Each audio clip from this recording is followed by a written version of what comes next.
جو بے حیائی کا دور دورہ ہے اس کی ایک بڑی وجہ یہ ہے شادی میں تاخیر کرنا. جلدی نکاح کیجیے، جلدی نکاح کیجیے. جیسے ہی وہ بالغ ہو 17-18 سال میں شادی کر دیجیے. ان کو پڑھائی لکھائی کرنا ہے، وہ اپنے شوہر کے ساتھ پڑھائی لکھائی کرتی رہے.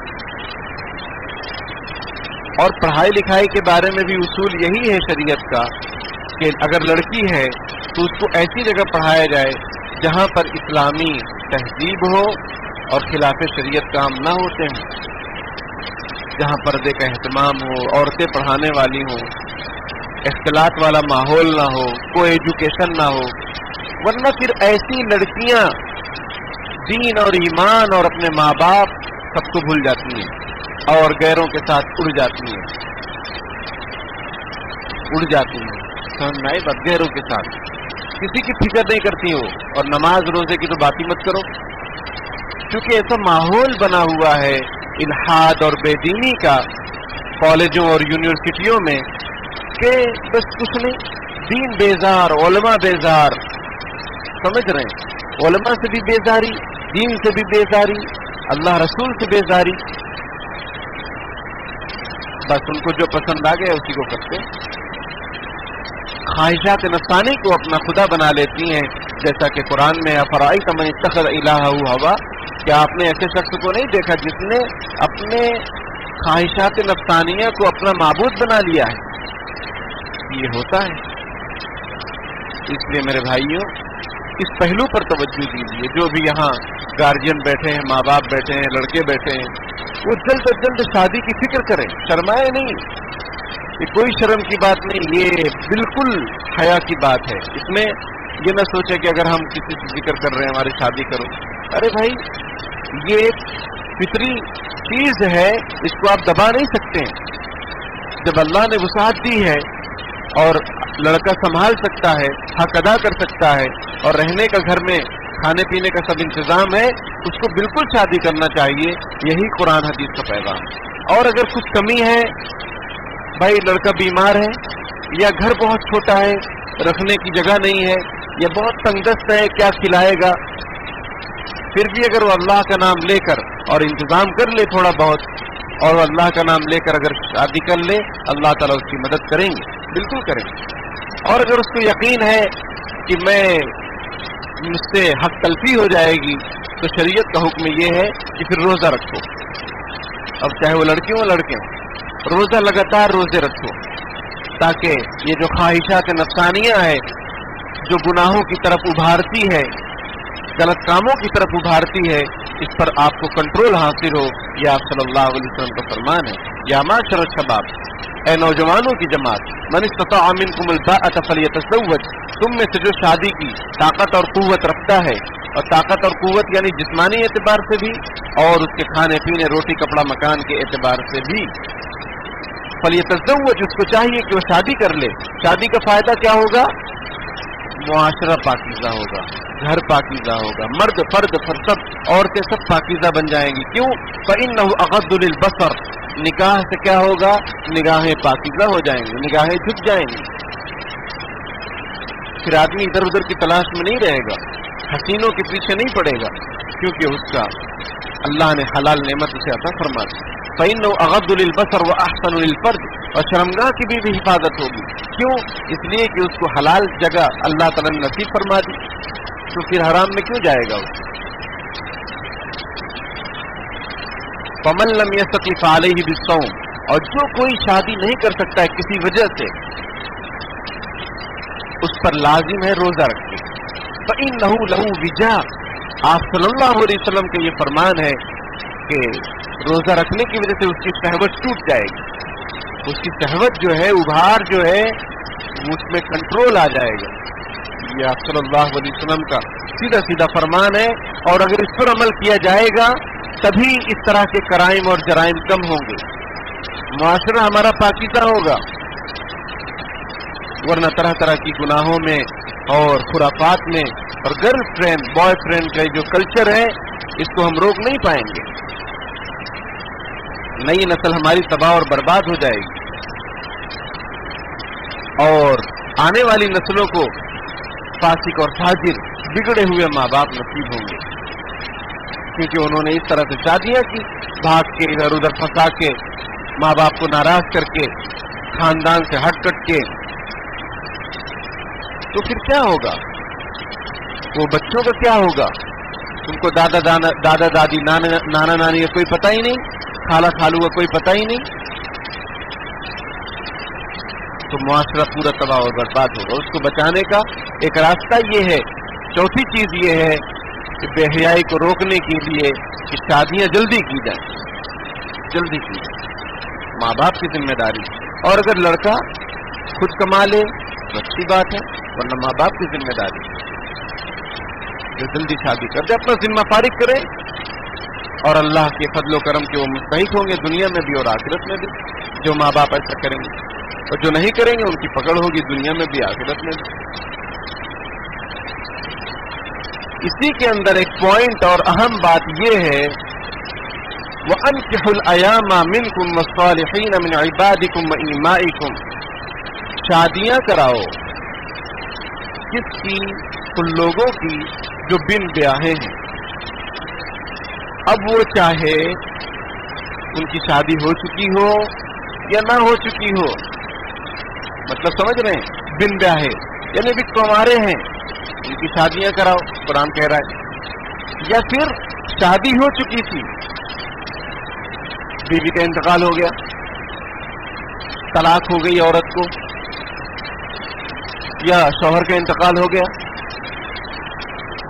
اب وہ نوجوان ہے، بوڑھی ہو الگ بات ہے، لیکن وہ نوجوان ہے، شادی کی لائق ہے ان کی عمر، لڑکے کی بھی لڑکی کی بھی.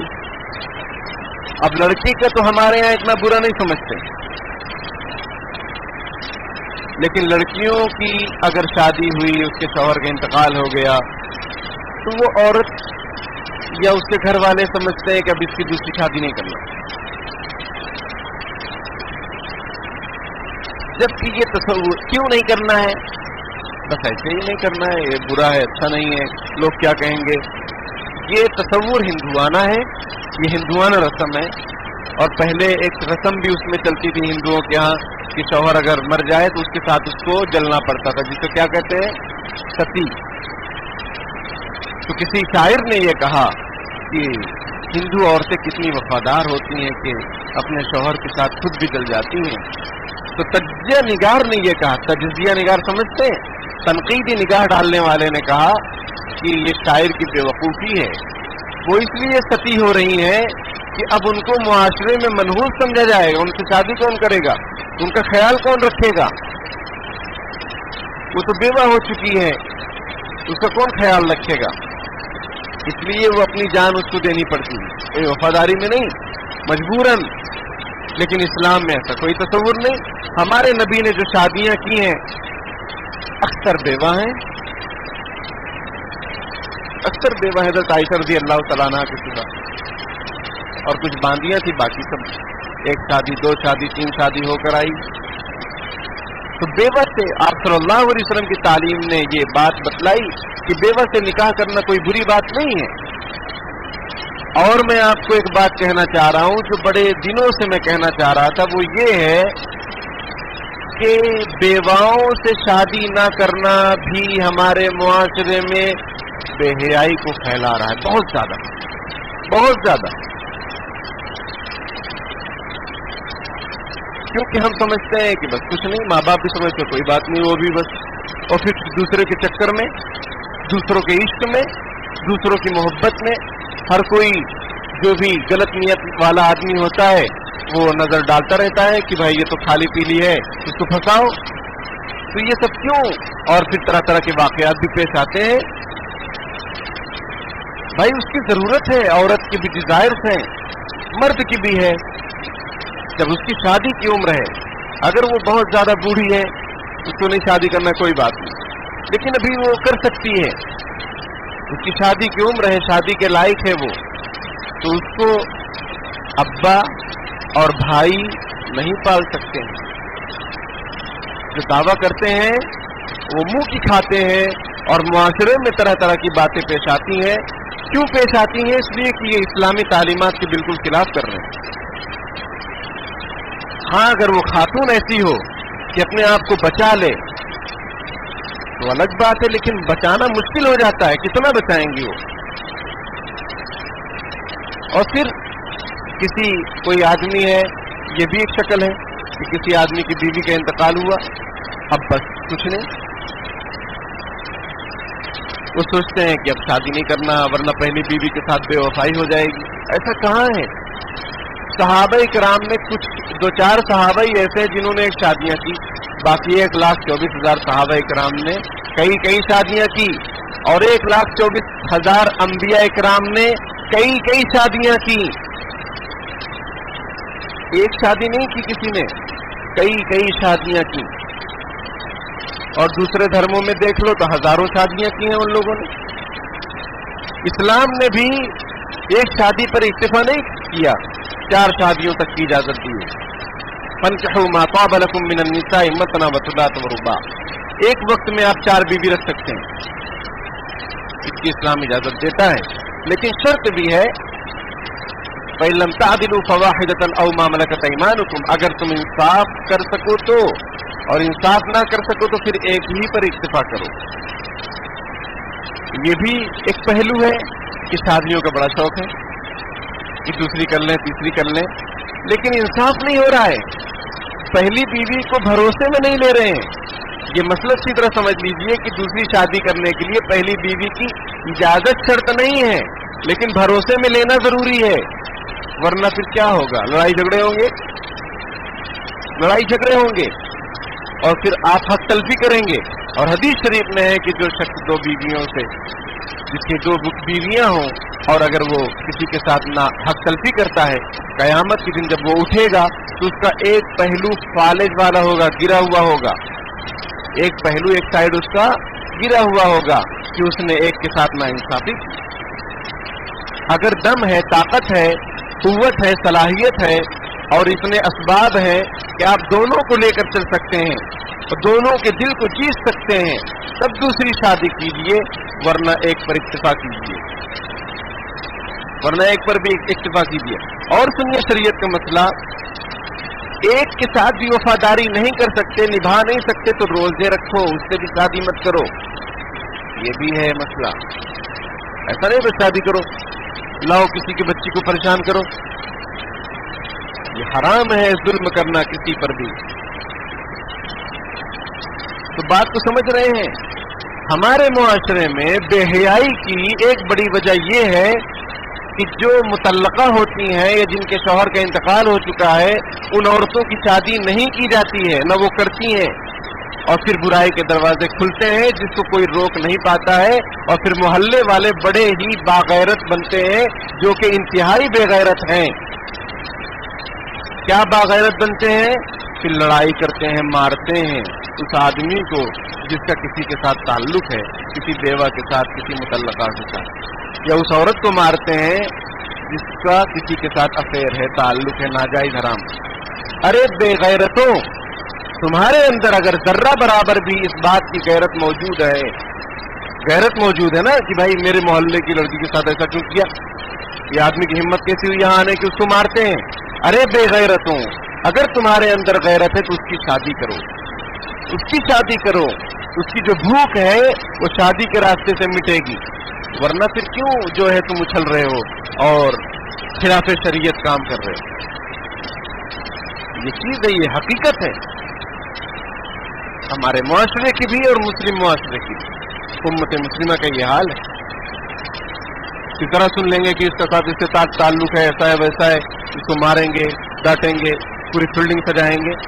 ارے فیلڈنگ سجا کے اس کی شادی کرو، اس کی شادی کرو، اور قرآن کہہ رہا ہے وَأَنكِحُوا الْأَيَامَ، بے نکاح لوگوں کا شادی، بے نکاح لوگوں کا نکاح کرو۔ اب چاہے وہ مرد ہو، چاہے عورت ہو، چاہے شادی شدہ ہو، چاہے مطلقہ ہو، چاہے کسی کے شوہر کا انتقال ہو چکا ہو، چاہے کنوارے ہوں، یہ ایامہ کی تفسیر ہے جو قرآن کہہ رہا ہے۔ اس لیے اسی طریقے سے دوسری شادی کو معیوب سمجھنا کہ دوسری شادی اچھی بات نہیں، کسی نے دوسری شادی کر لی، کہتے یار یہ تو عجیب بات نہیں ہے، کتنا بے حیا انسان ہے، یہ دوسری شادی کر لیا، یاد رکھیے جو ایسی کمنٹ کرتے ہیں ان کے ایمان کا خطرہ ہے، کیونکہ دوسری اور تیسری اور چوتھی شادی کرنے کی اجازت قرآن نے دی ہے۔ تو آپ قرآن کے حکم کے خلاف جا رہے ہیں، آپ کون ہوتے ہیں؟ جب خدا نے اس کو پرمیشن دی ہے آپ کون ہوتے ہیں؟ اگر آپ اس کے خلاف کمنٹ کر رہے ہیں اور اس کو برا سمجھ رہے ہیں تو فقہا نے لکھا ہے مسئلہ ایمان کا خطرہ ہے۔ ہاں، دوسری شادی کرنے والی کی بھی ذمہ داریاں ہیں، ایسا نہیں کر ڈالو، نہیں، اس کے اصول اور ضابطے میں نے بھی ذکر کیے۔ یہ کمیاں ہیں، ان کمیوں کو دور کریں گے تو معاشرے سے بے حیائی ختم ہوگی، ورنہ بے حیائی ختم ہونے والی نہیں ہے، ورنہ ہمارے معاشرے سے، ملک سے یہ سب جرائم ختم ہونے والے نہیں ہیں۔ جس طریقے سے ہم یہ سمجھتے ہیں کہ فساد کہیں ہو گیا، کہیں سیلاب آ گیا تو ان کی ہیلپ کرنا، ریلیف کیمپ لگانا، ان کی مدد کرنا، ان کو کھانا راشن پہنچانا لاک ڈاؤن کے زمانے میں، یہ عبادت ہے، بے شک عبادت ہے، بہت بڑا کام ہے، اور بہت بڑا کام الحمدللہ ہند کے مسلمانوں نے کیا، ورنہ بھوکمری عام ہو جاتی، سمجھ رہے ہیں؟ لیکن پھر بھی یہ شکوہ ہے کہ ہم جو ہے وفادار نہیں ہیں ملک کے۔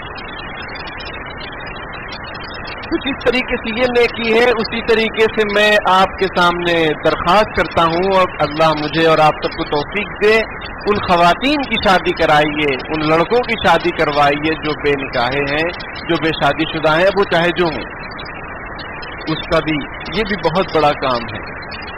اور میں نے پتہ کیا تو ایسے لوگ ہیں، تو شاید پیلی ندی پہ کوئی ہے جو شادی کرواتا ہے، وہ رہتے ہیں ہر جگہ، ویب سائٹ بھی رہتی ہے، ویب سائٹ بھی رہتی ہے، وہ ویب سائٹ وغیرہ کے چکر میں مت نہ پڑے، ٹھیک ہے، وہ سب میک اپ والا معاملہ رہتا ہے، اور اس میں جھوٹ فراڈ سے بچیں کہ ارے بہت اچھا لڑکا ہے، بہت اچھی لڑکی ہے، کر ڈالو، دھوکہ نہ دیں، دھوکہ دینا حرام ہے، جو حقیقت ہے وہ بتائیے۔ اب شادی کروا رہے ہیں ایسی لڑکی سے یا لڑکے سے جس کی شادی ہو چکی ہے، لیکن بتا رہے ہیں ایک دم کیوں آ رہا ہے، اب بعد میں پتہ چلا بھائی وہ تو شادی شدہ تھا، یہ شادی شدہ تھی، یعنی متعلقہ تھی یا اس کے شوہر کا انتقال، یہ سب جھوٹ اور فراڈ ہے، یہ اس سے بچنا ہے۔ لیکن میں یہ سمجھانا چاہ رہا ہوں کہ یہ بھی قرآن کا ایک حکم ہے، وَأَنكِحُوا شادی کرواؤ، نکاح کرواؤ، اقیموا الصلاۃ، نماز قائم کرو، کسی کی مدد کرو، یہ بھی ہے ایک کام کرنے کا۔ جو ریٹائرڈ لوگ ہیں جن کا کوئی کام نہیں، صرف پینشن، نو ٹینشن جو لوگ ہیں، ان کو کون سا کام ہے؟ اور کیونکہ وہ زمانے کے تجربات کو جانتے ہیں، اس زمانے کو اچھی طرح سمجھتے ہیں، لڑکے لڑکیوں کو بھی اچھی طرح سمجھتے ہیں، ہر ایک کو ان کا تجربہ رہتا ہے، ان کو چاہیے کہ وہ ایسے کاموں کو کریں، وہ ٹیم بنائیں، اور یہ نیکی کا کام ہے، اور آپ چاہیں تو اس میں پیسہ بھی لے سکتے ہیں دونوں پارٹی سے، کام کر رہے ہیں نا بھائی، پلاٹ بچواتے تو پیسہ لیتے کہ نہیں لیتے؟ یہ بھی تو ایک بہت بڑا کام ہے، پلاٹ پر رہنے والوں کو آپ جب جدا یہ ملا رہے ہیں تو اس کا بھی آپ معاوضہ لے سکتے ہیں، جائز، کیونکہ اس میں ٹینشن رہتا ہے، فون سے بات کرنا، وقت دینا، دونوں پارٹی کو ملانا، فائدہ بھی ہے، جہاں دونوں پارٹی جمع ہوئی تو دعوت تو ہوتی ہے، تو یہ بھی فری میں کھائے گا ہی، فائدہ تو ہے ہی ہے، لیکن یہ بھی فائدہ ہے، پیسہ بھی لے سکتے ہیں، جائز ہے، شریعت میں اس کا حکم ہے، اس کے سلسلے میں مسائل ہیں، یہ ایک نیک کام ہے، ایسا کرنا چاہیے۔ کوئی اگر لڑکا ہے، کوئی آدمی ہے، ٹھیک ہے، کوئی عورت ہے بیچاری، اب اس کے شوہر کا انتقال ہو گیا، کوئی نہیں ہے، اب وہ اس عمر کی ہے کہ وہ شادی کر سکتی ہے، یا پھر اس سے پوچھا جائے، ماں باپ پوچھیں، بھائی پوچھیں، اگر وہ اس عمر کی ہو تو اس کی زبردستی شادی کریں، وفاداری محبت وہ اپنی چیز اپنی جگہ پر ہے، سمجھ میں آئی بات کہ مجھے بہت محبت ہے ایسا ویسا، لیکن خواہشات نفسانی سے کیسے بچیں گے؟ یہ ایک سیکسول ڈیزائر جو ہے یہ فطری چیز ہے، اس کو یہ نہ سمجھیں کہ یہ کبھی کبھی ہوتی ہے، نہیں، جس طرح بھوک پیاس ایک سسٹم اللہ نے رکھا ہے، اس طریقے سے شہوت کا بھی اللہ نے ایک سسٹم رکھا ہے، اس کو اس پہ آپ انکار نہیں کر سکتے، اس سے آپ بھاگ نہیں سکتے ہیں، یہ چیز رہے گی۔ تو یہ بھی ایک پہلو ہے جس پر توجہ کی ضرورت ہے، اور ہمارے معاشرے میں اگر اس پر توجہ نہیں کی گئی تو بے حیائی کے دروازے نہیں بند ہوں گے، فحاشی کے دروازے نہیں بند ہوں گے۔ یہ جو چلتے ہیں جسے کوٹھا وغیرہ کہتے ہیں، کیا کہتے ہیں، چکلا وغیرہ کہتے ہیں، یہ سب کیا ہے، کیوں ہوتے ہیں یہ سب؟ ان عورتوں کو کوئی مل ہی نہیں رہا، وہ بزنس بنا لیتی ہیں، ان کی شادی کرائی جائے، وہ شوہر کے ساتھ رہیں تو کیا ضرورت ہوگی ان کو پھر؟ لیکن نہیں، شادی نہیں ہے تو پھر غلط راستے پر نکل پڑتی ہیں، اور اللہ تعالیٰ معاف فرمائے، اللہ تعالیٰ بچائے ہماری نسلوں کو۔ ہوتا یہ ہے پھر کہ کبھی کبھی ایسے لوگ مل جاتے ہیں لڑکی کو چکنے والے اور لڑکی کو پھنسانے والے، بیچ ڈالتے ہیں، آگے جا کے بیچ ڈالتے ہیں، پھر وہ کہاں جائے گی؟ اس لیے اس کی سیکورٹی، اس کی حفاظت اس کے ماں باپ کی، اس کے گھر والوں کی، اور معاشرے کی، اور ہماری اور آپ کی ذمہ داری ہے۔ ہم نظر رکھیں۔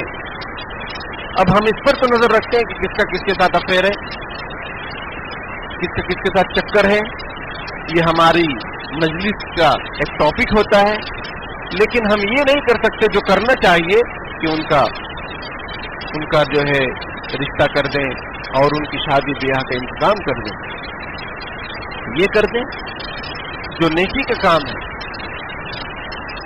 سمجھ رہے ہیں میرے بھائی؟ تو بے حیائی کی روک تھام کے لیے چوتھا جو اہم پوائنٹ ہے وہ یہ ہے کہ لڑکے اور لڑکیوں کی جلدی شادی کی جائے، بن بیاہے جو بھی ہیں، نئی بات، جو بھی مطلب جو کنوارا ہے یا پھر شادی شدہ ہے، جو بھی ہے، ان کی بھی شادی کی فکر کی جائے، وہ بھی شادی کریں۔ معیوب نہیں ہے یہ چیزیں مطلوب ہیں، یہ ضروری ہیں، ورنہ پھر گناہوں سے بچنا مشکل ہو جائے گا، اور یہ معاشرے کی جو پاکیزگی ہے اور جو شرم و حیا ہے اس کو ہم بچا نہیں پائیں گے۔ چوتھی چیز یہ ہوئی۔ پانچویں چیز یہ ہے کہ اپنے گھروں میں شرعی پردے کا اہتمام کریں۔ اب ہوتا کیا ہے شرعی پردہ کا مطلب کیا ہوتا ہے؟ آپ صلی اللہ علیہ وسلم فرمایا ایاکم الدخول علی النساء، تم لوگ بچو عورتوں کے پاس جانے سے۔ دوسری حدیث شریف آپ صلی اللہ علیہ وسلم فرمایا کہ کوئی عورت یا مرد ایک جگہ جمع نہ ہو الا یہ کہ اس عورت کا محرم بھی اس کے ساتھ ہو، کوئی اجنبی دو اجنبی، الخلوۃ بالاجنبیۃ حرام، یہ علامہ شامی رحمۃ اللہ علیہ یعنی فتویٰ ہے، یہ فقہ کا مسئلہ ہے، کیا اجنبی عورت کے ساتھ تنہائی اختیار کرنا حرام ہے بلا سخت ضرورت کے؟ اور سخت ضرورت اگر ہے تو عورت کو چاہیے کہ اس کا کوئی محرم اس کے ساتھ ہو، اس کا بیٹا ہو، اس کا خاوند ہو، اس کا بھائی ہو، تبھی وہ کسی مثال کے طور پر علاج کے لیے جانا ہے ڈاکٹر صاحب کے پاس، تو عورت تنہا نہ جائے، اپنے محرم کے ساتھ جائے۔ یہ نہیں ہمارے یہاں کیا ہے، ہمارے معاشرے کا حال کیا ہے، عورت بیمار ہے جا کے دوا لے لے، پیسہ دے دیے، ہو گئی بات ختم، اس کو لے جائیے، آپ ساتھ میں جائیے، کوئی محرم بھیجیے ساتھ میں، دیور محرم نہیں ہے، غیر محرم ہے۔ جب یہ بات آپ صلی اللہ علیہ وسلم نے ارشاد فرمائی کہ تم عورتوں کے پاس آنے جانے سے بچو، تو ایک انصاری صحابی نے فرمایا، پوچھا اے اللہ کے رسول آپ دیور کے بارے میں کیا خیال ہے آپ؟ ارأیت ما رأیت الحم، دیور کے بارے میں آپ کا کیا خیال ہے؟ آپ صلی اللہ علیہ وسلم فرمایا الحم موت، دیور موت ہے، دیور موت ہے۔ موت کیسے؟ جس طریقے سے آدمی دیور موت سے بچنے کی کوشش کرتا ہے، راستے پہ چلتا ہے تو کنارے کنارے چلتا ہے، ٹھیک ہے، کراسنگ اگر آ گئی تو دیکھتا ہے کوئی گاڑی وڑی تو نہیں آ رہی ہے، اپنے آپ کو بچاتا ہے، نہیں بچاتا ایکسیڈنٹ سے، حادثے سے۔ تو جس طریقے سے موت سے آدمی اپنے آپ کو بچاتا ہے، اس طریقے سے عورت کو چاہیے کہ اپنے آپ کو دیور سے بچائے۔ میں نے کیا کہا 5ویں نمبر پر، شرعی پردہ ہمارے یہاں ہو، اس کا اہتمام کریں، ورنہ بے حیائی رک نہیں پائے گی۔ شرعی پردہ کا مطلب یہ ہرگز نہیں ہے کہ بالکل ہی ہر وقت عورت نقاب نہیں رہے گھر میں۔ جوائنٹ فیملی ہے، چھوٹا سا گھر ہے، اب اس میں رہ رہے ہیں، تو اب عورت کیا نقاب میں رہے گی 24 گھنٹہ؟ یہ مطلب نہیں ہے۔ مطلب یہ ہے کہ عورت اپنے آپ کو بچا کے رکھے، بچ کے رہے، گھونگھٹ ڈال کے رکھے، ٹھیک ہے، اوڑھنی اور دوپٹہ صحیح رکھے، اپنے سر کی اپنے چہرے پر ذرا سا گھونگھٹ ڈال کے رکھے۔ پہلے برادران وطن میں بھی بہت زیادہ اس بات کا اہتمام کیا جاتا تھا کہ وہ بہت زیادہ پردے میں رہتی تھیں، لیکن اب سب اوپن ہو گیا معاملہ، اور انہی کے ساتھ ہم بھی رہتے ہیں، تو ہم بھی سمجھتے ہیں کہ بس جیسا دیش ویسا بھیس۔ کنا اذل قوم فعزنا اللہ بالاسلام، حضرت عمر رضی اللہ تعالیٰ فرماتے ہیں کہ ہم لوگ بہت ذلیل لوگ تھے، اللہ نے اسلام کے ذریعے سے عزت عطا فرمائی، اور جو کوئی بھی اسلام کے علاوہ میں عزت کو تلاش کرے گا اللہ اس کو ذلیل کر کے رکھ دیں گے۔ یہ حضرت عمر رضی اللہ تعالیٰ عنہ کا فرمان ہے۔ اس لیے ہم یہ نہ سوچیں کہ بھائی ہمارا خاندان ہے، سب پیار محبت ہے، بھائی ہیں، بہت اچھے ہیں۔ اب عورت اگر مان لو تھوڑا بچتی بھی ہے تو مرد اس کو ڈانٹتا ہے کہ تم میرے بھائی کو ایسا سمجھتی ہے، تجھے شرم نہیں آتی؟ پھر عورت بھی کچھ نہیں، شرعی پردے کا اہتمام کیا جائے، کرایا جائے۔ بچیاں ہیں، بہو ہے، اگر جوائنٹ فیملی ہے، اگر اللہ نے وسعت دی ہے الگ الگ بنا دو، ٹھیک ہے، الگ الگ اپنا رہے، جب آئیں ملنے تو پردے کے ساتھ آئیں، عورتیں اپنا عورتوں کے ساتھ بیٹھیں، مرد اپنا مرد کے ساتھ بیٹھیں۔ ہوتا کیا ہے، اور اگر مان لو چھوٹا گھر ہے، بہت بڑا گھر نہیں ہے، سب ساتھ میں ہی رہتے آئے ہیں، تو بھی اہتمام کریں، مرد جب بھی گھر میں آئے کھانس کر آئیں، ڈائریکٹ نہ داخل ہو جائے، ڈائریکٹ داخل نہ ہو جائے، چاہے اپنی والدہ ہی کیوں نہ ہو کم گھر میں۔ یہ آپ صلی اللہ علیہ وسلم کا فرمان، قرآن میں بھی اس کا حکم ہے۔ تو کھانس کر آئیں، آواز دے کر آئیں، تاکہ وہ سمٹ جائیں، خواتین ہٹ جائیں، بے تکلفی نہ ہو، ہنسی مذاق نہ ہو۔ دیور یہ ہندی لفظ ہے، میں نے آج پڑھا، ور کا معنی کیا ہوتا ہے؟ شوہر، اور دیور کا مطلب لکھا ہے کہ آدھا شوہر۔ یہ اتنا خطرناک لفظ ہے، اس لیے آپ صلی اللہ علیہ وسلم نے فرمایا کہ دیور تو موت۔ مطلب یہ ہے کہ اگر جوائنٹ فیملی ہے تو ہر وقت برقعے میں نہیں رہنا ہے، بلکہ احتیاط کے ساتھ رہنا ہے، بلا ضرورت بات نہ کریں، بے تکلف نہ ہو، ہنسی مذاق نہ ہو۔ لیکن یہاں دیکھا جا رہا ہے برتھ ڈے منایا جا رہا ہے، کیک جو ہے منہ میں جو ہے کیا بولیں گے اس کو، منہ میں پھیلایا جا رہا ہے۔ یہ مسلمان ہیں جن کو دیکھ کر شرمائیں یہود، وضع میں تم نصارا، اور تمدن میں حنود، یہ مسلمان ہیں جنہیں دیکھ کر شرمائیں یہود۔ مسلمان ایسے کام کر رہے ہیں، تو شرعی پردے کا اپنے گھر میں اہتمام کریں۔ بچیاں بڑی ہو گئیں، اب اہتمام ہونا چاہیے ان کے پردے کا۔ جو کوئی بھی ہے جو غیر محرم ہے ان کے سامنے بلا ضرورت، بلا سخت ضرورت نہ آئیں۔ ہم نے آپ کو مسئلہ سمجھایا تھا، یاد ہوگا تو، کہ شادی کے موقع پر جیجا جی ایک دم آگے رہتے ہیں، ان کو ایک دم آگے کیا جاتا ہے، جمائی راجا کو ایک دم آگے، یہاں تک کہ لڑکی سے پرمیشن بھی کون لیتے ہیں؟ جمائی راجا، جو کہ کیا ہے؟ غیر محرم ہے۔ میں نے مسئلہ سمجھایا تھا کہ ان کو پیچھے رکھا جائے، اور ہم بھی جیجا ہیں، ایسا نہیں کہ آپ لوگ ہی جیجا ہیں اور میں جیجا نہیں اس لیے ایسا بول رہا ہوں، ہم بھی جیجا ہیں، لیکن قاعدے میں رہیں گے نا بھائی، شریعت کے دائرے میں رہیں گے۔ لڑکی سے پرمیشن محرم لے گا، اور اچھا ہے کہ ابا لے، اس سے اچھا ہے بھائی لے، یعنی سب سے اچھا ابا لے، اور اگر ابا نہیں لے رہا ہے تو بھائی لے، محرم۔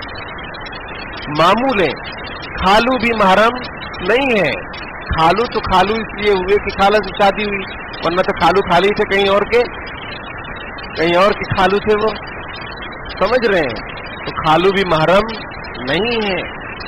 بہت زیادہ اہتمام کی ضرورت ہے ہمارے معاشرے میں، کیونکہ ہمارے گھر چھوٹے چھوٹے ہیں اور اس میں پوری جوائنٹ فیملی رہ رہی ہے. احتیاط سے رہیں. یہ اسلام کی یہ تعلیم ہے. ورنہ احتیاط نہیں کریں گے تو بہت سارے مفاسد اور بہت سارے واقعات پیش آتے ہیں. سمجھ رہے ہیں؟ تو شرعی پردے کا اہتمام کیا جائے، اپنے گھروں میں لاگو کریں، بالکل بے تکلف نہ ہونے دیں.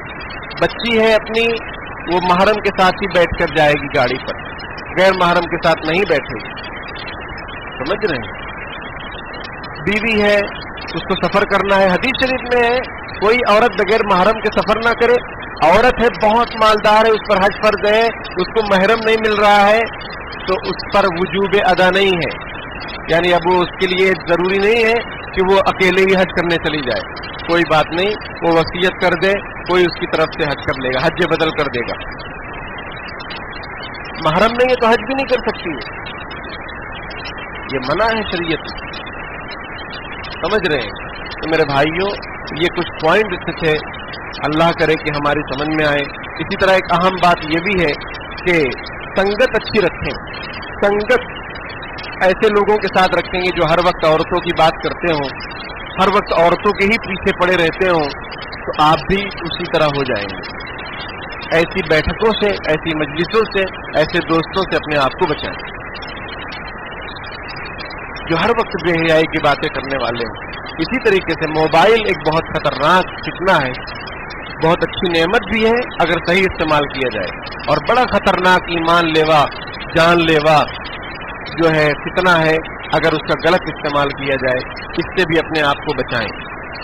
اپنے بچوں کو اولا موبائل نہ دیں، اور اگر دینے کی ضرورت ہے تو برابر نظر رکھیں، اور تنہائی میں نہ خود موبائل استعمال کریں نہ اپنے بچوں کو استعمال کرنے دیں. تنہائی میں لیڈ لگا کے وہ اکیلے میں کمرے میں چپکے سے سو رہے ہیں، لڑکے لڑکیاں سب. یہ سب بے حیائی کے دروازوں کو کھولتے ہیں اور جنسی گناہوں میں مبتلا ہو جاتے ہیں، اور طرح طرح کی خرافات پیش آتی ہیں.